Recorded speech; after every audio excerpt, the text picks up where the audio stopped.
This is my how-to video on how to use my shower steamers and my shower dust. My packaging is eco-friendly and recyclable, and all my materials are organic and all natural, suitable for all vegans also. So for the shower dust, you just take out as much as you think you'll need, put it in the corner of your shower, which is out of direct water line, out of the direct water line. And you can activate it by starting sprinkling some water on it. Okay.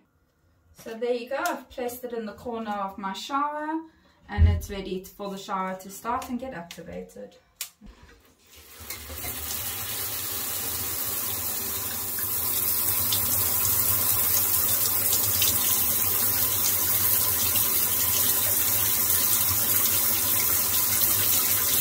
And there's all the lovely aroma being settled. There you go, and once you finish your shower, just take the shower head and rinse off. Just enjoy.